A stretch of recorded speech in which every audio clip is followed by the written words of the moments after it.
Anybody know any knock-knock jokes? Well, I can, while they're doing that, I can, while everything went out, I can explain, I could probably just explain the rest of it to you. So I came up with this, this tool to, okay. I came up with this tool to assess change.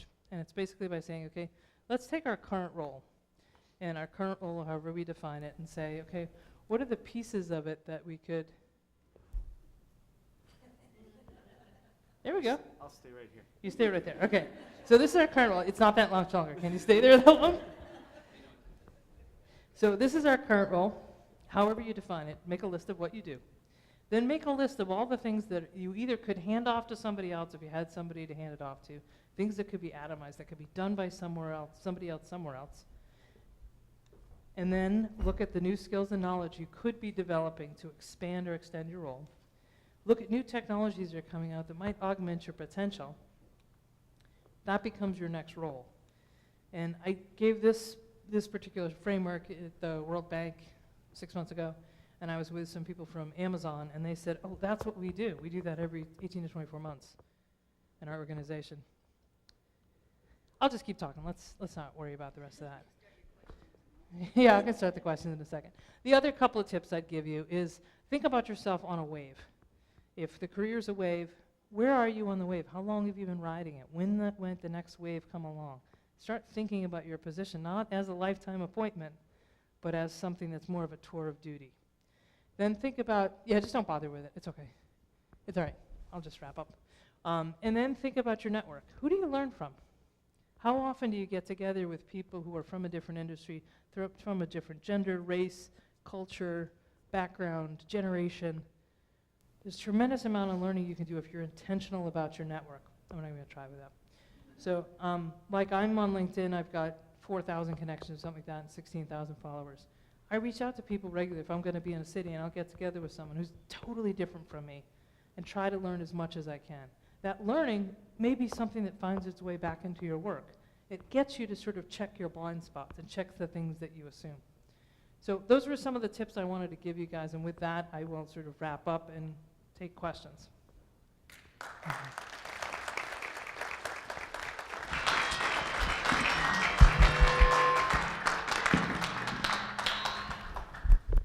I do have a microphone if anybody is ready for a question. Okay.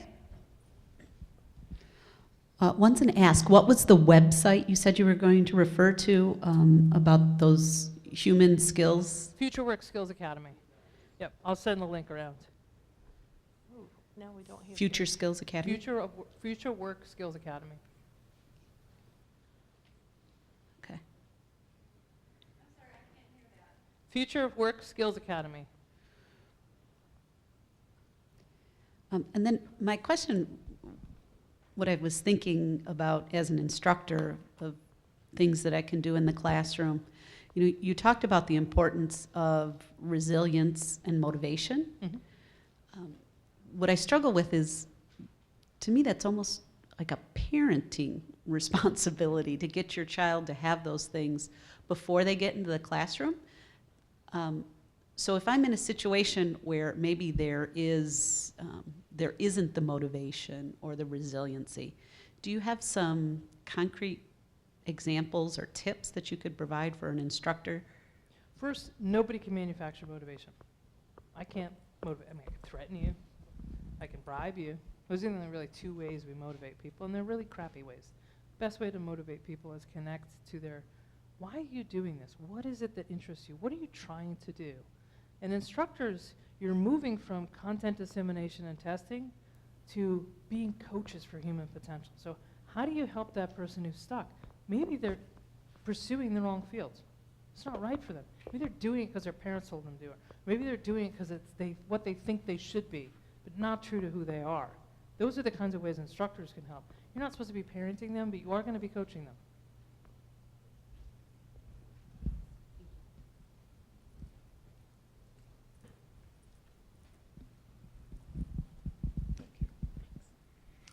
I appreciate your passion for life and your expertise. And my question is, what do you want out of life, and how are you going to embody that with techniques and palpable action? Me personally? Yes. Okay. Here's a secret. I get other people to pay me to learn. I'm here being paid because I learned that stuff to tell you. And I learn stuff while I'm here, and then someone else will pay me for that. So I've crafted a life where I get to fly around the world, speak to really interesting people, learn, and get paid well to do it. So that's what I do, and then that allows me to have the kind of life that I want to live, where I get to see. I was just in D.C. at a bar watching the State of the Union, and I just got a picture this morning and found out that Nancy Pelosi was there the next night. I mean, I get to have these incredible experiences and meet really interesting, like people like Thomas Friedman. I'm going to Israel in March to speak about the issues of identity and immigration. Am I an expert on any of those things? No. I just started thinking about it and writing about it, and then somebody got interested in it. So I'm really passionate because I got really lucky. I got the lottery ticket to do this stuff. And that allows me to have the kind of life I want to have and have, you know, a pretty good one. Sure. I second that. I really appreciate you coming here and speaking Sure, thanks for having to me. us about all of this. And I'm just wondering, your slides. Mhm. The ones Are that went you- away? Yeah, no, I don't want you to give them away. No, I is meant there the any way- ones that just went away. Oh, yeah, the ones that went away. Can you share them somehow? I offer a summary deck. I don't offer the whole deck, but I offer a summary deck. And if you go on my website, which is heathermcgowan.com, you'll see many of these things. Or if you go on YouTube and you Google me, you'll see some of my other talks. Every talk I'm changing because I'm always learning. So this talk is different than the one I gave an hour ago, and I made those some of those changes this morning. Some of them I made last night. So it's a constant evolution. Thank you. I would also say if you're on LinkedIn, link in with Heather because she's always sending out more information and more current information. So Yeah. I've learned a lot. Yeah, in 2017, I got a message from LinkedIn saying, we just identified you as our #1 global work voice for education. Don't clap for me. You guys can do this. I just was curious and I learned. It didn't cost me anything to do it, just except time and motivation. Yes. So I plan on going into the entertainment industry. How do you Great. think jobs in that field will change based on how you've talked about different jobs today? Entertainment is about storytelling. Humans love stories. We learn through stories. I mean, I just told you some stories. I told you a story about Izzy. I told you a story about myself. We learn through stories. So if you say, I'm going to be a lighting designer, I'm going to work like this, you're in trouble. If you say, I'm in the entertainment industry, and I'm interested in these things, and I'm not sure how my career is going to lead, but I'm really passionate about being in this industry because I want to see people inspired and communicating, then you're going to be great. I don't know how the job's going to. You notice I didn't suggest any job anybody should do. I didn't suggest I have all the answers. I just think we have to reframe our perspectives.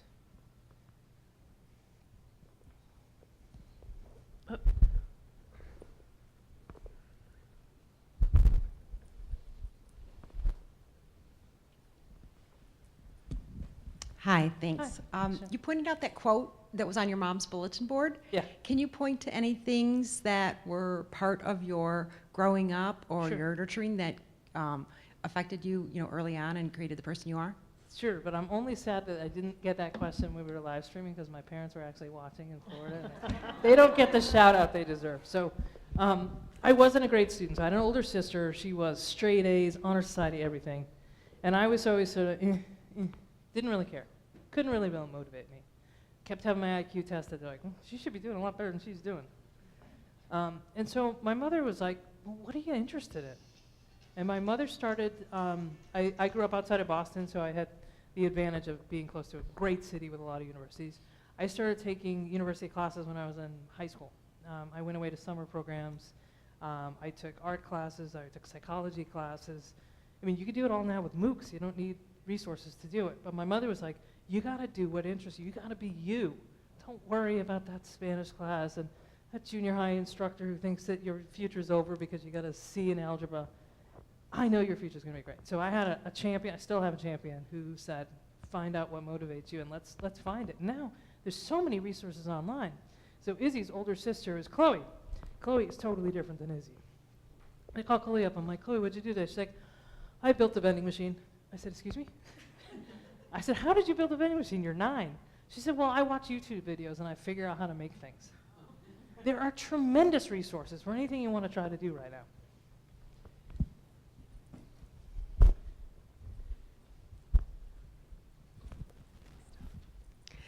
My question kind of piggybacks on that exact thing of the ability to make the vending machine with YouTube videos. I have a 12-year-old son, and he makes all sorts of things, all based on YouTube. Cool. And we have a saying in our office that if a computer can do your job, it probably should. Right. And so, but that's a big change for people who last year a computer couldn't do my job, but now it can. And as you showed some of the slides today, how do you recommend, or what do you recommend to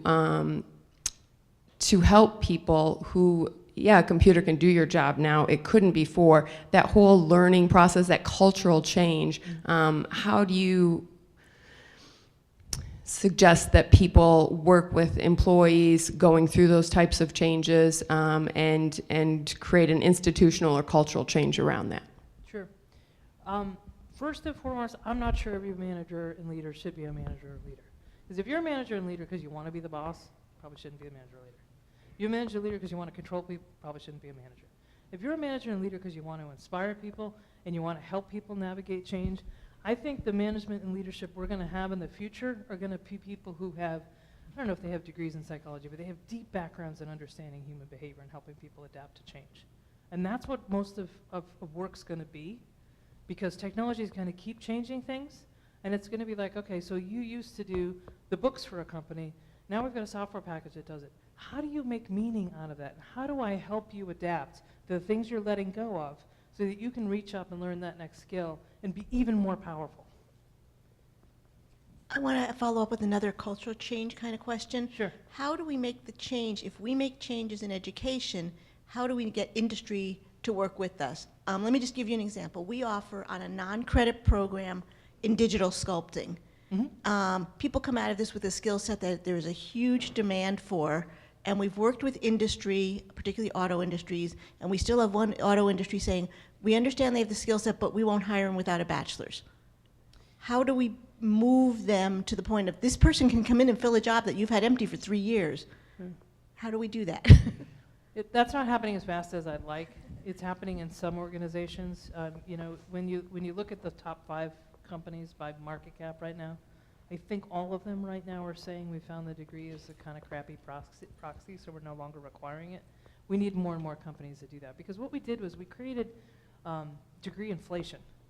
Just because we had a lot of people with bachelor's degrees, suddenly to be an administrative assistant you had to have one. Even if, why did you need to have one? Why did you have to spend all that money? Administration assistants are great. The people who are really good at it are unbelievable. And a lot of that has to do with their behavioral and their social skills, and very little to do with their technical skills. So we need more companies, need to stay at the table with companies and tell them, why are you making this? It's a really lousy indicator. So is past skills and experience. When I did it in an organization, maybe an indication of what I could do. But we're in a moonshot mindset right now. When we went to the moon for the first time, we couldn't hire an experienced moonwalker. That's how we should think about work right now. We should be hiring behaviorally. Is this helpful? Anybody else? Okay.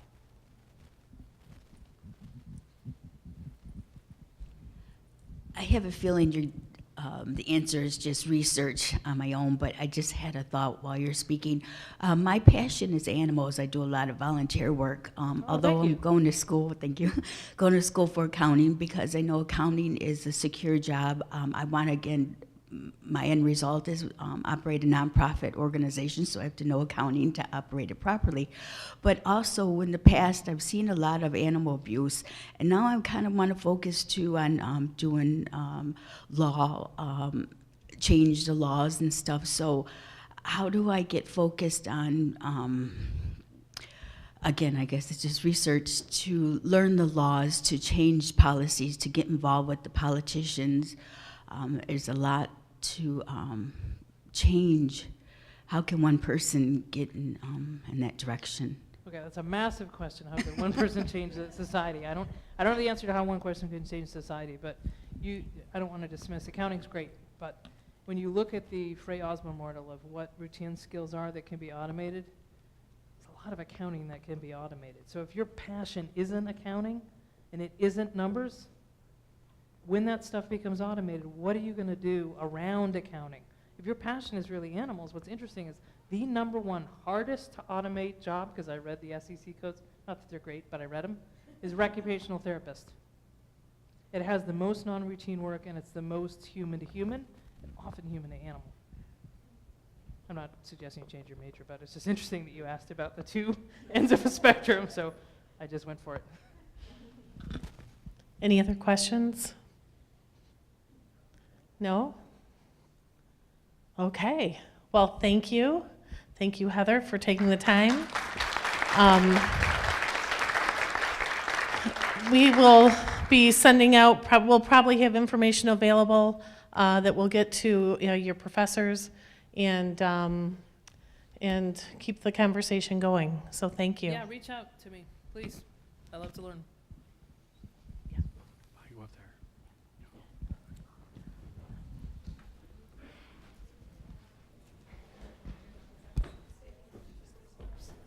there. Okay, I know you guys are ready to go. I just want to close the program. I first want to thank and acknowledge Heather for her presentation and interpretation discussion for our students, faculty, and administrators. And I want to thank everyone for participating in this discussion. These times, as during all times in history, are challenging for each of us. However, it is really through education and awareness that we can rise up to these challenges. For those of us who have dedicated our careers to educating students, we face an awesome responsibility to be the cutting edge for workforce development. For students, you hopefully will be able to embrace the concept of working in order to learn continuously, providing the opportunity for you to keep pace with the rate of acceleration and change. And at Schoolcraft College, we want to be part of providing that opportunity. So on behalf of Schoolcraft College and the Foundation, thank you again for taking time to be a part of this important conversation. Have a great day.